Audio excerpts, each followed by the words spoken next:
Вера опустила голову, глядя на потрескавшиеся стены обшарпанной квартиры. Трое маленьких глаз с надеждой смотрели на нее, словно ища спасения в ее взгляде. Саша, старший, уже понимал всю тяжесть их положения. Маша, средняя, уткнулась в ее плечо, всхлипывая. А маленький Тимофей просто крепко сжимал ее руку, будто пытаясь согреть в этом холодном мире. Муж ушел. Ушел к другой, к той, что была моложе, красивее и, как он говорил, более перспективной. Оставив Веру одну с 3 детьми на руках и горой долгов. Она не могла поверить, что такое может случиться с ней. Ведь они любили друг друга, строили планы на будущее. Но жизнь внесла свои жестокие коррективы. Денег катастрофически не хватало. Вера работала на износ, но все равно не могла свести концы с концами. Она чувствовала себя загнанной в угол, словно крыса в клетке. Отчаяние съедало ее изнутри. Ночами она плакала, глядя на спящих детей. Думала о том, как все это прекратить. Мысль о самоубийстве казалась единственным выходом из сложившейся ситуации. Но потом она вспоминала о детях и отгоняла от себя эти мрачные мысли. Ради них она должна была жить. Однажды, когда Вера стояла в очереди за хлебом, силы ее покинули. Мир вокруг нее закружился, и она почувствовала, как земля уходит из-под ног. Последнее, что она помнила, это сильные руки, которые поймали ее и отнесли на скамейку. Когда Вера открыла глаза, то увидела перед собой незнакомого мужчину. Он был высокого роста, с густыми темными волосами и добрыми глазами. «Вам лучше?» — спросил он мягко. Вера кивнула, пытаясь собраться с мыслями. «Спасибо вам. Я просто немного устала». «Понимаю», — ответил мужчина. «Может быть, вам помочь дойти до дома?» Вера колебалась.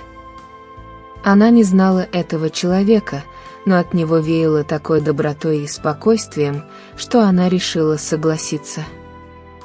По дороге домой они разговорились. Мужчина представился Алексеем.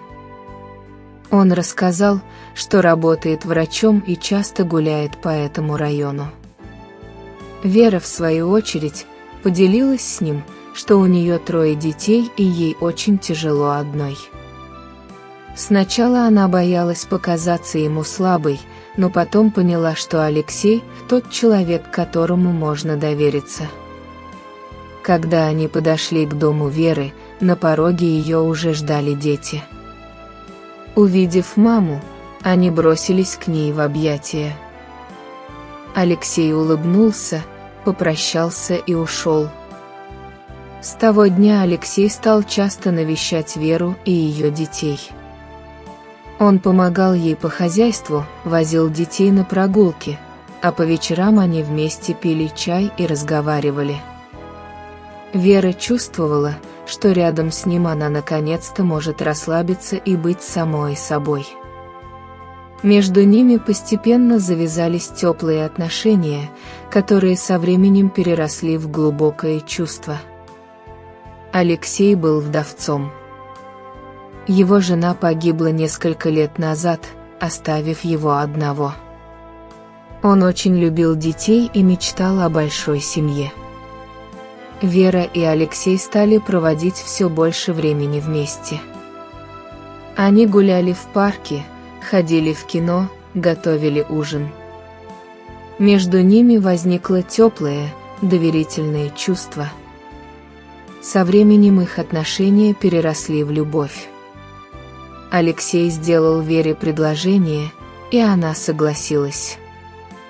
Свадьба была скромной, но очень трогательной. Дети были счастливы.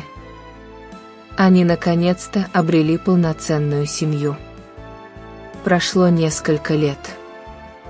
Вера и Алексей построили большой дом за городом.